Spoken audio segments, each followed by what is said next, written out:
The luxury liner Stellar Grace drifted through space like a dying whale, its elegant curves now marred by twisted metal and sparking circuits. Deep in the ship's bowels, the main fusion reactor sputtered and wheezed, throwing off dangerous radiation, bursts that made the hull shimmer with deadly light. Commander Vel pressed his four-fingered hand against the status display, watching the numbers fall with each passing minute. 72 hours of life support remained. Maybe less if the reactor decided to give up completely. The bridge buzzed with controlled panic as officers from 12 different species worked frantically at their stations. The Altarian commanders. Luskin had turned pale purple with stress, a sure sign that even his naturally calm species was reaching its breaking point. Behind him, the navigation officer's tentacles moved in quick, nervous patterns as she calculated their position relative to the nearest help. "Sir, I'm detecting 2 response signals to our general distress beacon," announced Communications Officer Tara, her crystalline form crackling with static electricity. The sound was like breaking glass, which meant she was either excited or terrified. Given their situation, Vel suspected the latter. "Display them on the main screen," Vel ordered, his voice carrying the authority that had kept 847 souls calm during the worst crisis of his 30-year career. The holographic display flickered to life, showing 2 distinct signals moving through the void toward their position. The first signal appeared as a clean blue dot moving at standard Federation speeds. Tara's voice chimed with relief as she read the identification codes. "Federation Rescue, Fleet Gamma 7, sir.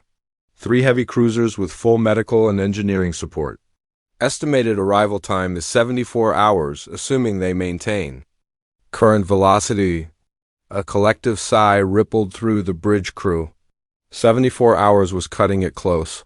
But Federation rescue teams were known for their professionalism and advanced medical facilities. They would arrive with everything needed to treat the injured and repair the ship properly. "What about the second signal?" Val asked, though something in his gut already knew he wouldn't like the answer. Tara's crystalline structure dimmed noticeably. "The signal originates from a Terran Republic patrol vessel, designation Iron Will, single ship, modified cargo hauler class. They could reach us in 18 hours, sir." The bridge fell silent except for the ominous humming of failing systems.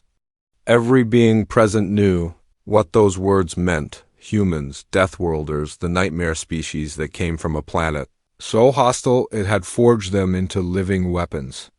Stories of their brutality, their casual disregard for life, and their ability to survive in conditions that would kill any civilized being had spread throughout the galaxy like a plague. Dr. Nira, the ship's chief medical officer, spoke first.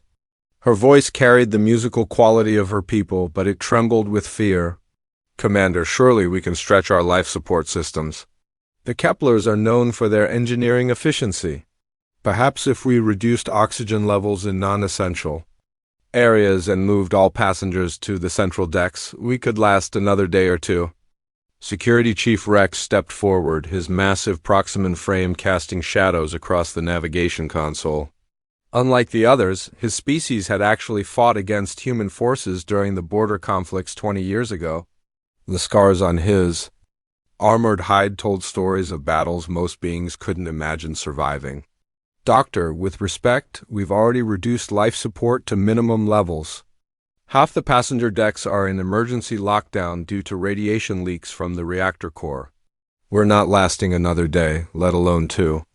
"But they're humans," whispered the navigation officer, her tentacles coiling around herself in a defensive posture. "The stories from the vegan mining colonies, the asteroid rebellion, the siege of New Geneva. They don't rescue people, they conquer them." Vel had heard those stories too. Every spacer in the galaxy had. Humans who could breathe poison gas and see in total darkness. Deathworlders who ate radiation for breakfast and punched through steel bulkheads with their bare hands. Monsters who came from a world where everything was trying to kill everything else, and they had somehow made themselves the apex predator. "The Iron Will is broadcasting standard rescue protocols," Tara reported, her voice barely above a whisper. "They're requesting permission to approach and offering immediate assistance." The commander looked around his bridge at the faces of his crew. The Altarians with their normally serene expressions twisted by fear. The delicate crystallines flickering with nervous energy. The gas-based nebulans whose atmospheric suits were already showing stress fractures from the radiation exposure. All of them looking to him for a decision that would determine whether they lived or died. Rex moved closer to the command chair, his heavy footsteps echoing through the bridge. "Commander, I fought humans before. Yes, they're dangerous. Yes, they're unlike anything else in the galaxy.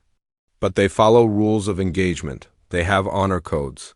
If they're offering rescue, they mean it. How can you be sure?" Dr. Nira asked, her melodic voice now sharp with desperation. The security chief's scarred face twisted into what might have been a smile. "Because if they wanted us dead, we'd already be dead. A human patrol ship doesn't need our permission to do anything. The fact that they're asking means they're here to help." Vel closed his eyes, feeling the weight of 847 lives pressing down on his shoulders. The Federation fleet was safe, predictable, civilized. They would arrive with proper medical facilities and follow all the established protocols for rescue operations. They would save everyone according to galactic law and regulation. If there was anyone left to save, the Iron Will could reach them in 18 hours. 18 hours versus 74. The mathematics were simple, even if the implications were terrifying. He thought about the families in the passenger decks, the younglings from 6 different species who had never seen war or violence, all the innocent beings who had boarded his ship expecting nothing more dangerous than a pleasant voyage between star systems. "Open a channel to the Iron Will," he said finally, his voice steady despite the chaos in his mind. Tara's crystalline form flared with shock. "Sir, are you certain?" "Do it."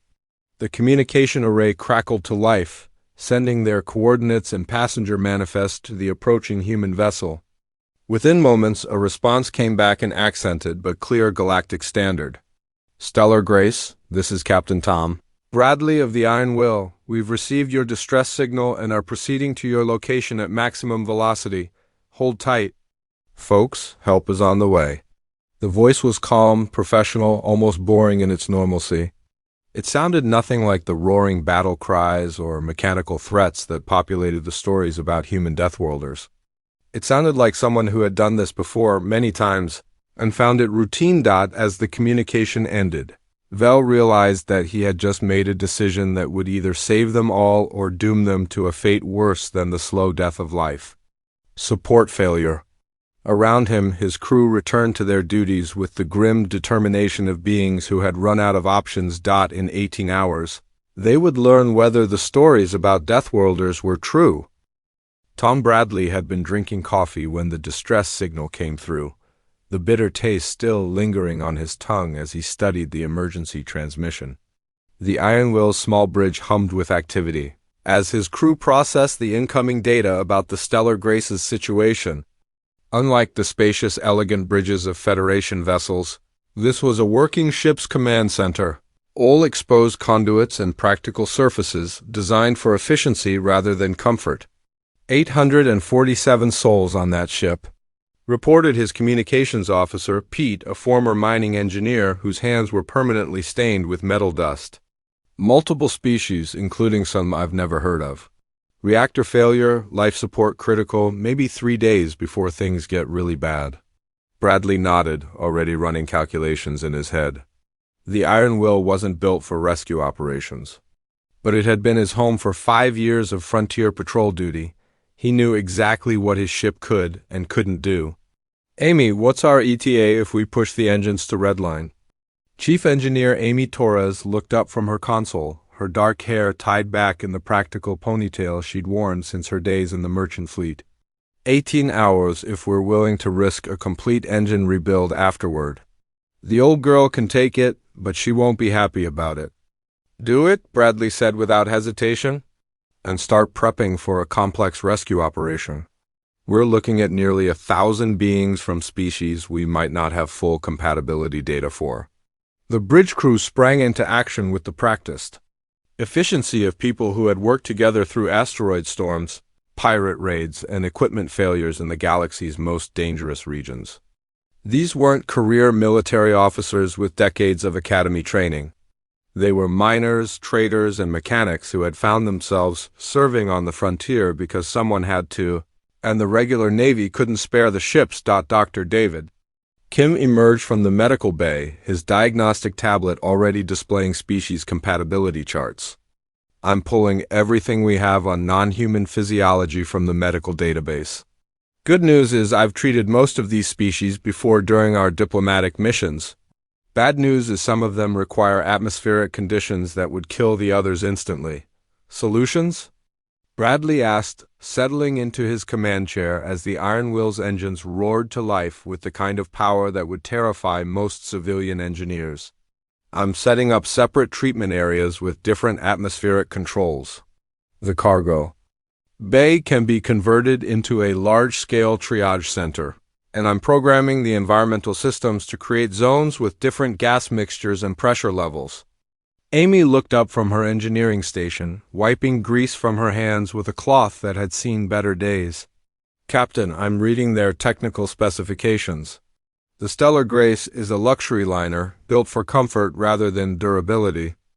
Their reactor core is the standard Federation design, which means it's efficient but fragile.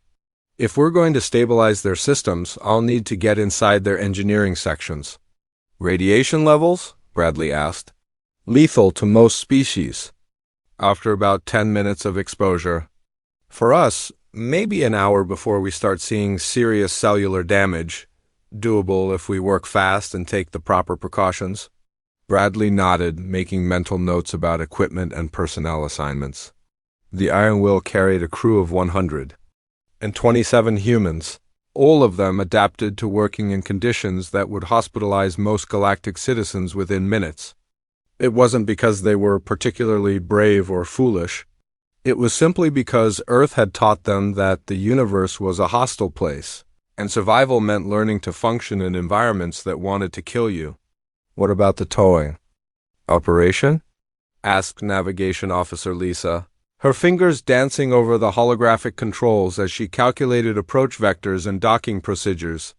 That's going to be the tricky part, Amy admitted, pulling up technical schematics on her display. The Stellar Grace mass is about 20 times what we do. Even with our upgraded engines, we're looking at a slow crawl to the nearest repair facility. How slow? Bradley asked. Maybe a week at safe acceleration levels. Any faster and we risk structural damage to their hull. The captain considered this information while watching the stars blur past the forward viewports as the Iron Will accelerated toward the distress signal. A week of close contact with nearly 1,000 alien beings who had been raised on stories about human brutality and Deathworld savagery. A week of trying to keep them calm while his crew performed what would look like impossibly dangerous repairs and maintenance. Lisa, send a message to Orbital Station Meridian.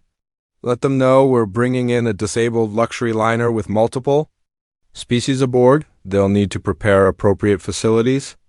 Already on it, sir, she replied, her hands moving efficiently across the communication controls. Pete looked up from his console with a frown. Captain, I'm monitoring chatter from the Stellar Grace. Their crew is pretty spooked about us coming. To help them. Sounds like they've heard some interesting stories about human rescue operations. Bradley suppressed a smile. He could imagine what kinds of stories were circulating among the alien crew. Tales of humans who tore apart starship hulls with their bare hands, who breathed vacuum like atmosphere, who solved engineering problems with violence and stubbornness rather than proper procedure. None of it was entirely false, but context mattered. Can't blame them for being nervous, Dr. Kim commented, looking up from his medical preparations. Most species in the galaxy have never seen humans working in truly dangerous conditions. What looks like reckless disregard for safety to them is just Tuesday afternoon to us. He laughed, a sound that carried across the bridge over the hum of overcharged engines. Remember that diplomatic mission to the Kepler colonies last year? Their engineers nearly fainted when I crawled into that reactor housing to fix the coolant leak. To be fair, Lisa pointed out, the radiation levels in there would have sterilized most species within minutes. Which is why they called us instead of trying to fix it themselves, Bradley said.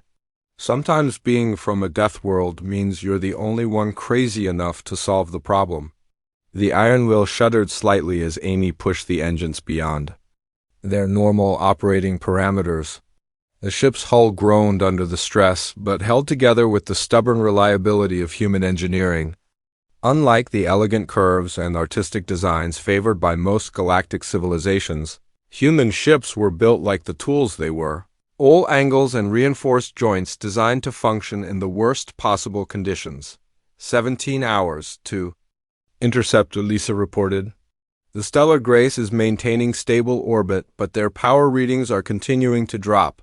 Bradley stood up from his command chair, preparing to make his rounds through the ship and check on the rescue preparations. Keep monitoring their communications. If their situation gets worse, push the engines harder. I'd rather rebuild the entire drive system than arrive too late to help. As he walked through the corridors of his ship, Bradley passed crew members, preparing equipment, checking environmental suits, and reviewing technical manuals for alien ship systems they might not have encountered before. These were people who had volunteered for frontier duty, knowing they would be called upon to handle situations that regular fleet personnel couldn't manage. The galaxy saw them as Deathworlders, dangerous beings from a hostile planet who solved problems through brute force and ignorance of proper safety protocols. What the galaxy didn't understand was that humans didn't ignore danger, they simply had a different relationship with it. When you came from a world where everything from the weather to the wildlife was actively trying to kill you, space-based emergencies seemed manageable by comparison. In 17 hours, the Iron Will would reach the Stellar Grace, and Tom Bradley's crew would begin the delicate process of proving that being dangerous and being helpful weren't mutually exclusive concepts. The real challenge wouldn't be fixing the alien ship systems or managing the complex rescue operation. The real challenge would be convincing 847 terrified beings that the monsters coming to save them were actually the good guys. The observation deck of the Stellar Grace had become an impromptu gathering place for passengers brave enough to watch their approaching rescue. Dr. Nira stood among them, her normally steady hands trembling as she watched the human vessel grow larger in the viewport. The Iron Will looked nothing like the sleek Federation ships she was used to seeing. Its hull was scarred with impact marks and radiation burns, angular and practical in a way that suggested it had been built for war rather than exploration. "It looks so small," whispered Mrs. Calla, an elderly Kepler trader whose family had booked passage to visit relatives in the outer colonies. Her voice carried the musical tones of her species, but fear had made it sharp and discordant. "Small but fast," replied Professor Dex, a scholarly Altarian who taught xenobiology at the University of New Centauri. Human ships are designed for efficiency rather than comfort. They pack incredible power into compact frames because they expect to operate in hostile environments. Through the reinforced transparent aluminum of the viewport, they could see the Iron Will maneuvering into position alongside their much larger vessel. The human ship moved with mechanical precision, its attitude thrusters firing in controlled bursts that spoke of experienced piloting and well-maintained systems. As it drew closer, details became visible on its hull, weapon mounts, sensor arrays, and what appeared to be mining equipment adapted for space-based operations. "Are those weapons?" asked young Tim, a proximate adolescent traveling with his family to the frontier colonies. His species was known for their warrior culture, but even they treated humans with cautious respect. "Probably," Dr. Nira admitted, trying to keep her voice steady for the sake of the younger passengers. "Human ships are designed to operate in dangerous regions where pirate attacks and asteroid collisions are common threats." The docking procedure began with mechanical sounds echoing through the Stellar Grace's hull. Magnetic clamps engaged with solid thunks that reverberated through the ship's superstructure, followed by the hiss of atmospheric seals engaging.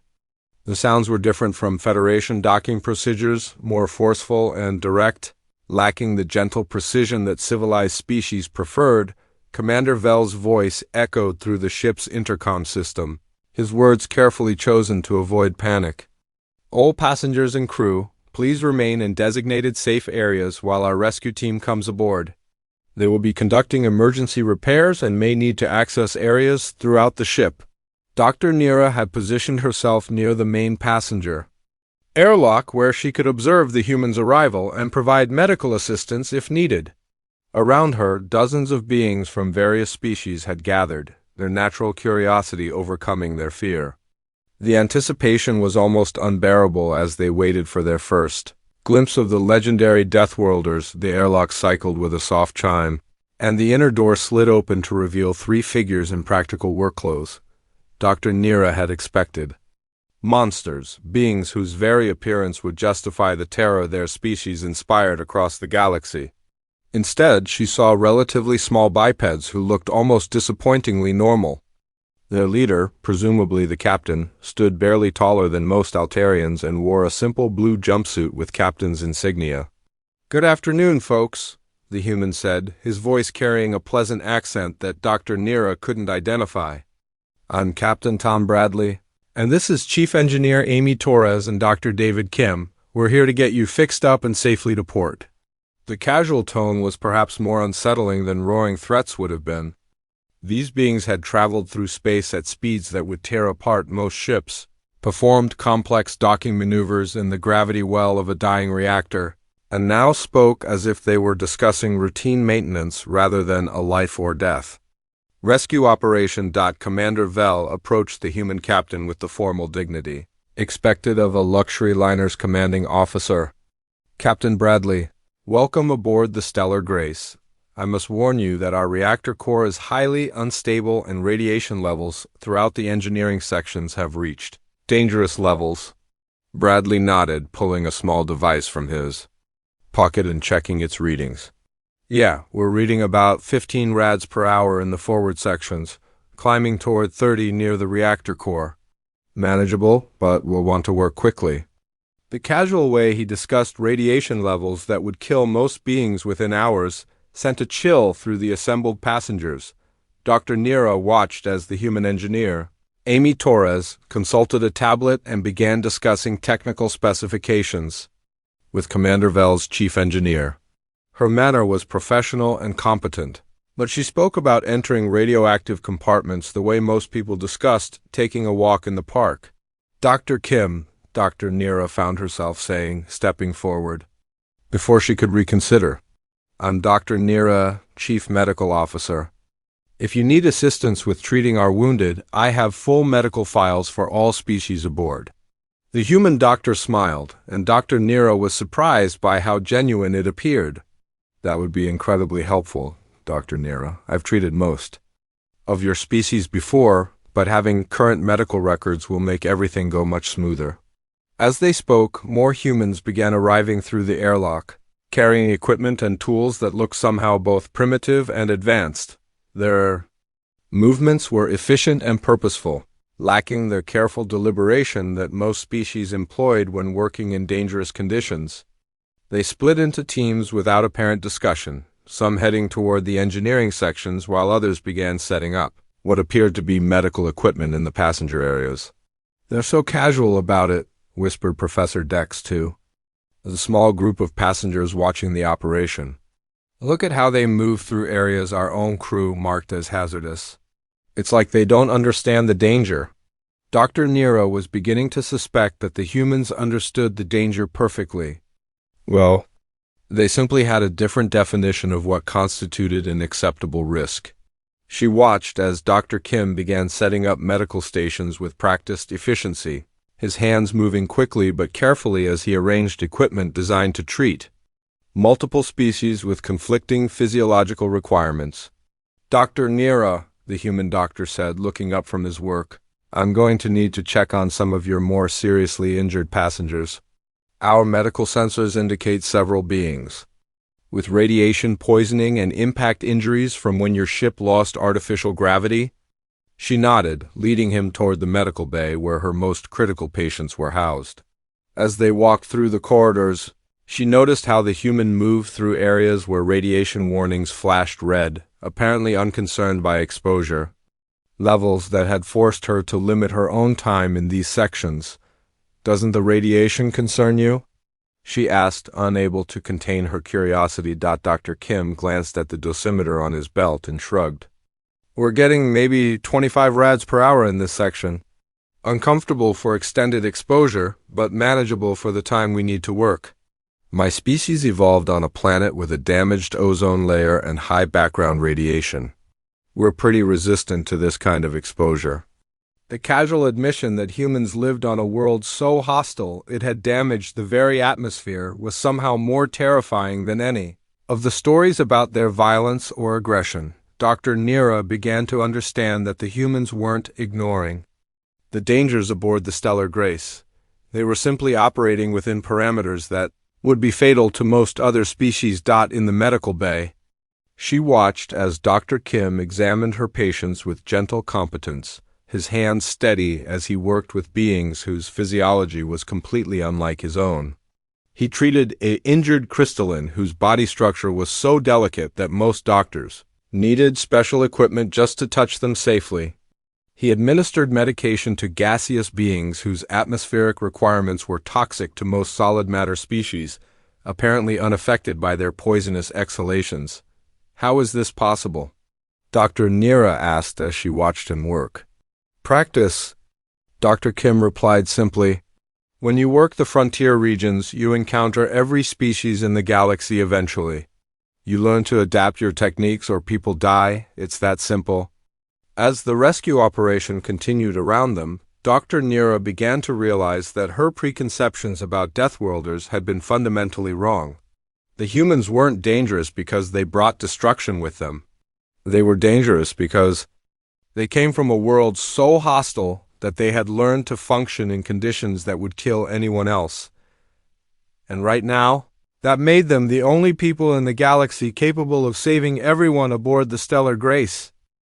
Amy Torres had been crawling through the Stellar Grace's reactor housing for 2 hours when the first tow cable snapped.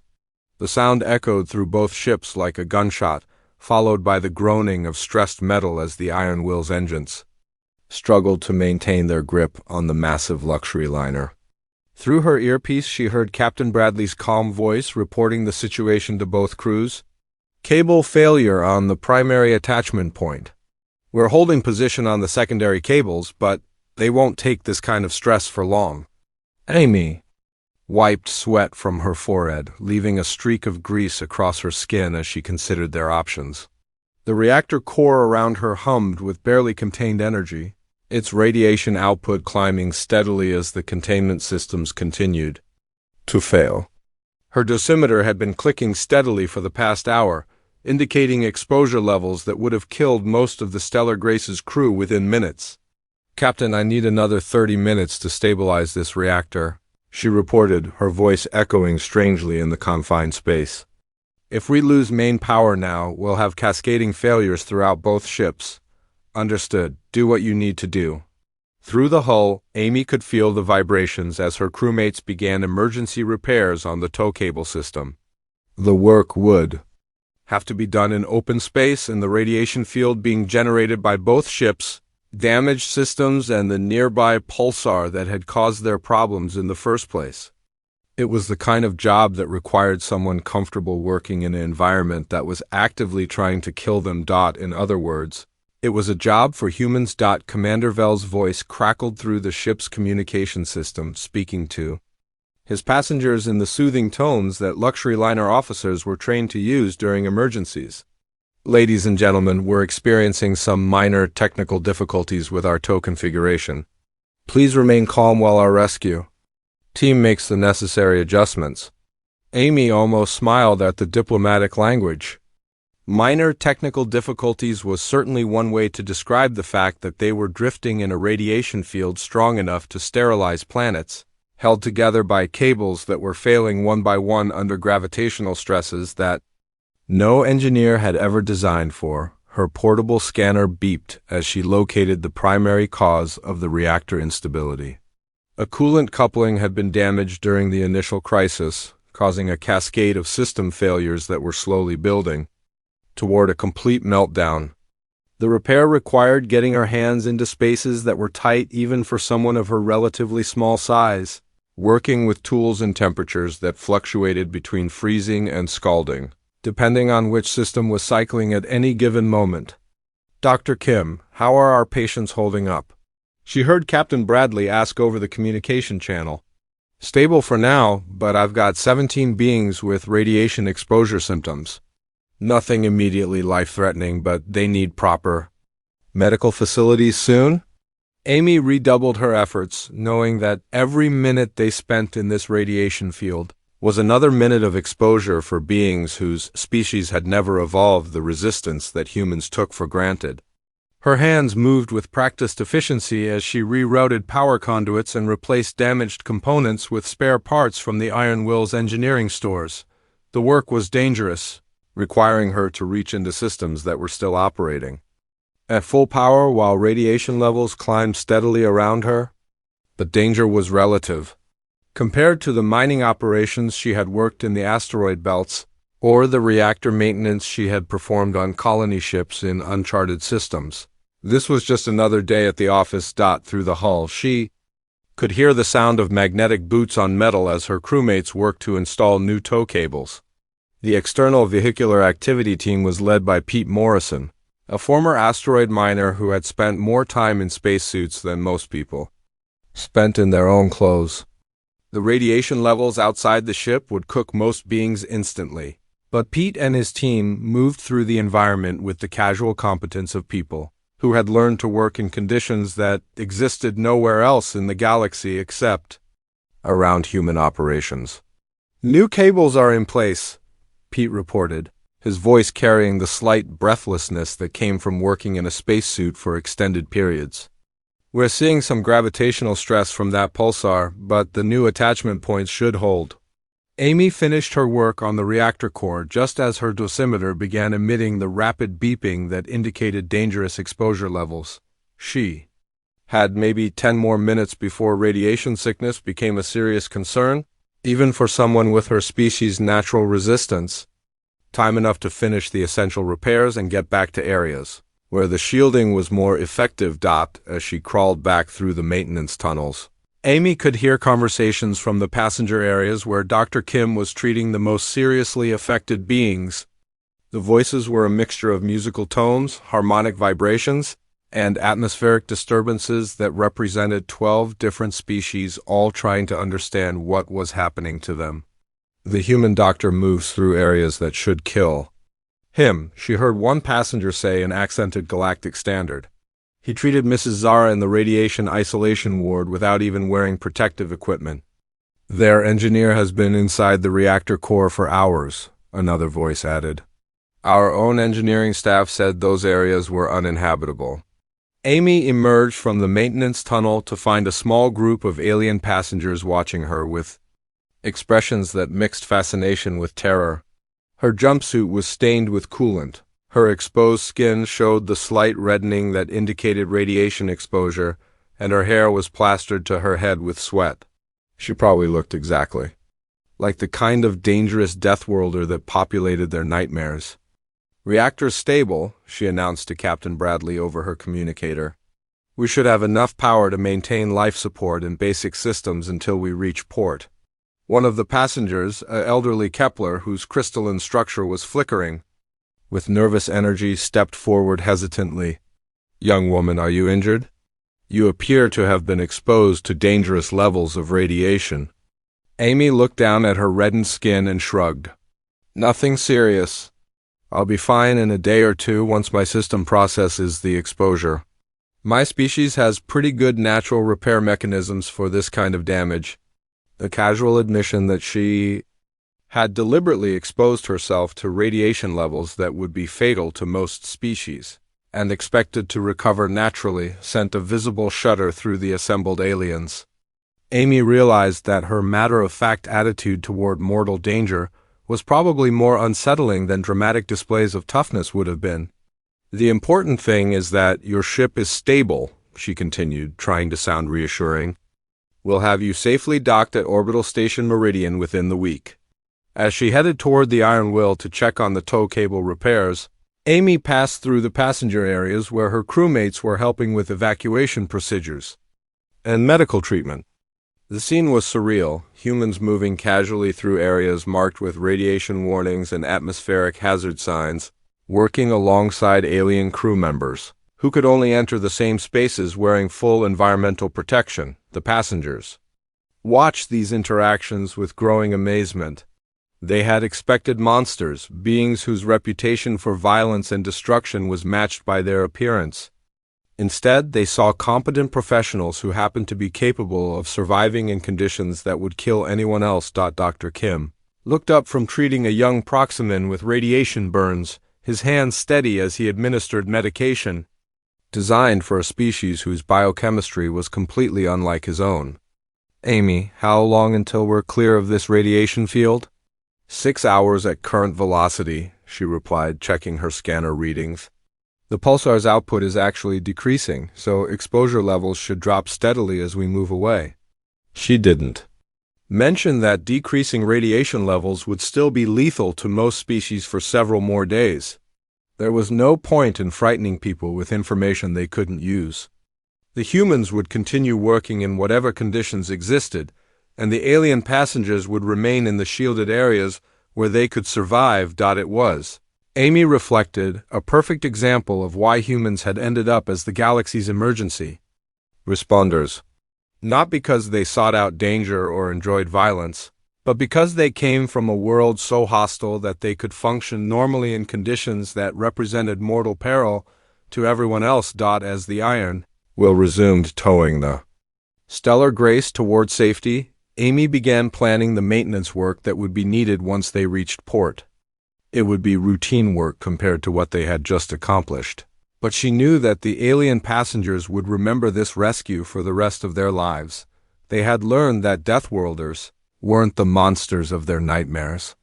They were the people you called when monsters weren't scary enough to solve the problem. The docking bay of Orbital Station Meridian buzzed with activity as the Iron Will guided the Stellar Grace into the massive repair facility.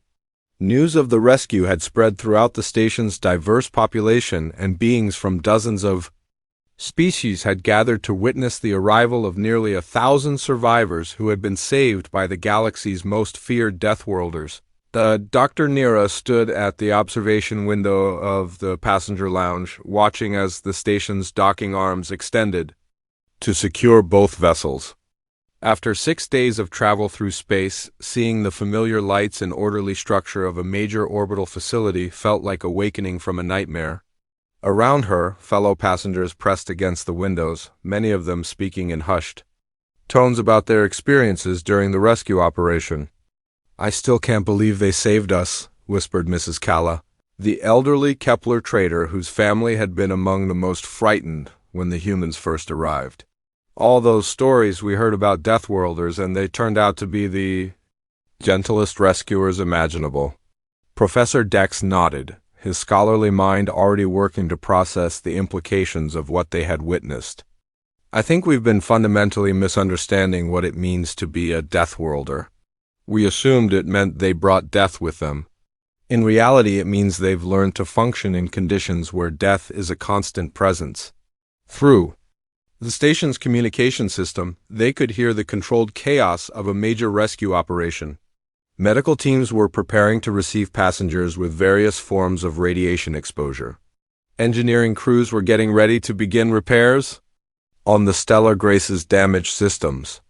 Most importantly, diplomatic officials were already drafting reports about what they were calling the most significant rescue operation in recent galactic history. Commander Vell had spent the journey documenting everything he had witnessed, knowing that his official report would be studied by Federation officials for years to come. The humans had not only saved 847 lives, they had done so with a level of competence and care that challenged every assumption about their species.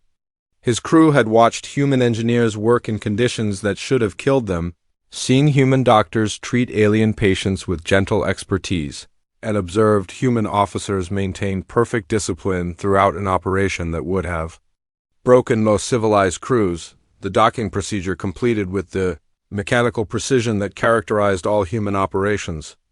Within minutes, station medical personnel were boarding the Stellar Grace to begin the process of transferring patients who needed specialized care. Dr. Nira found herself working alongside the station's medical team, helping to coordinate treatment for beings whose exposure to radiation and stress had pushed their physiologies beyond normal limits. Dr. Nira called Dr. Kim as he prepared to transfer his equipment back to the Iron Will. "It's been an honor working with you. Your medical expertise made this operation much smoother than it could have been."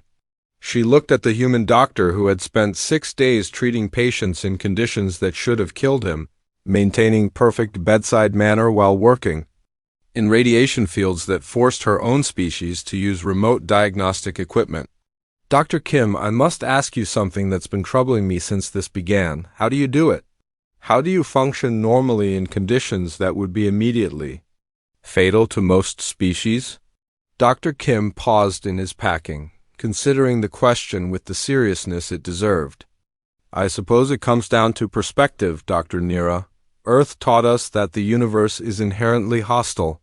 Radiation, temperature extremes, atmospheric toxins, gravitational stress, these are just environmental factors we learn to account for. We don't see them as insurmountable obstacles, just challenges that require appropriate responses." "But the risks," she protested. "The exposure levels, the physical demands, the potential for catastrophic failure. How do you accept such dangers as routine?" "Because the alternative is letting people die when we could have saved them," Dr. Kim replied simply. "Our world made us capable of working in these conditions. That capability comes with responsibility."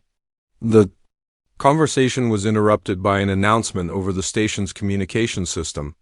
"All passengers and crew of the Stellar Grace, please report to Conference Hall Alpha for debriefing and processing. Transportation to your final destinations will be arranged through the station administration." As the passengers began moving toward the debriefing areas, Dr. Nira noticed how many of them stopped to speak with members of the Iron Will's crew.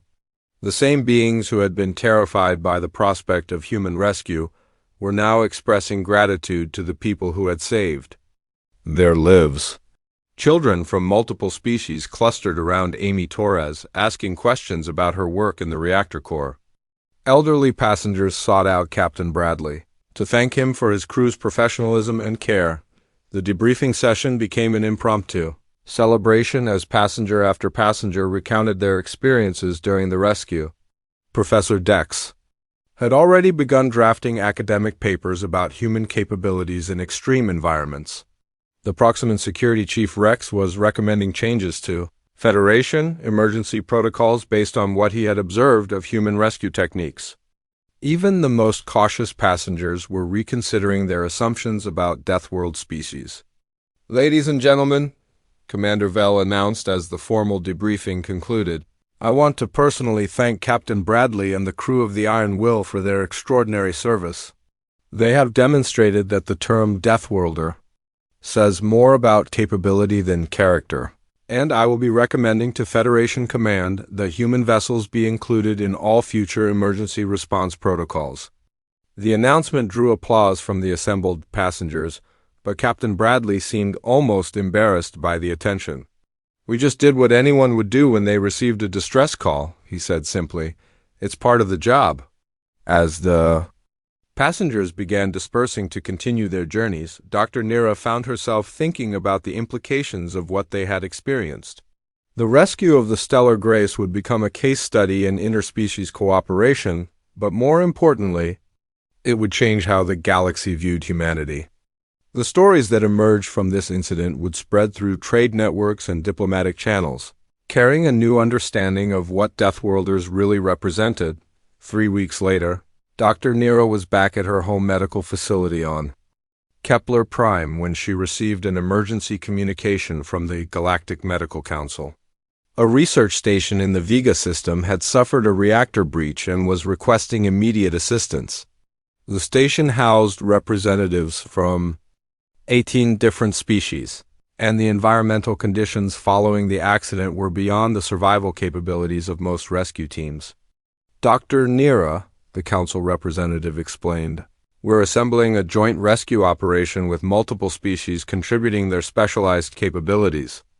Given your recent experience working with human medical personnel, we'd like you to serve as liaison with the Terran Republic rescue team." She accepted without hesitation, already looking forward to working again with people who treated impossible conditions as merely challenging ones. As she prepared for the mission, Dr. Nero reflected on how much her perspective had changed since the Stellar Grace incident. She no longer saw humans as dangerous Deathworlders to be avoided, but as invaluable allies who could function where others could not. The galaxy was slowly learning what the passengers of the Stellar Grace had discovered during their rescue. You don't send an SOS to Deathworlders because they're dangerous. You send an SOS to Deathworlders because when everything else fails, when the environment itself is trying to kill you, when conventional solutions aren't enough, dangerous is exactly what you need. The Iron Will had already departed Orbital Station Meridian, resuming its patrol of the frontier sectors where human crews served as the galaxy's first responders to impossible situations. Captain Bradley and his crew continued their routine work, unaware that they had fundamentally changed how an entire galaxy viewed their species. In the months that followed, similar stories began emerging from across human space. Mining accidents where human rescue teams saved trapped workers from a dozen different species. Diplomatic emergencies where human negotiators worked in environments that would kill most ambassadors. Scientific expeditions where human researchers enabled discoveries that would have been impossible for other species to achieve. The galaxy was discovering that Earth's children weren't the monsters of their nightmares. They were the guardians forged by a world so hostile that they could save anyone, anywhere, from anything. And as this understanding spread through interstellar civilization, the phrase, "Why don't you send an SOS to Deathworlders?" began to change its meaning entirely. The answer was no longer about fear or caution. The answer was becoming clear to everyone who had ever found themselves in a situation where survival seemed impossible. You do send an SOS to Deathworlders, because sometimes they're the only ones who can answer.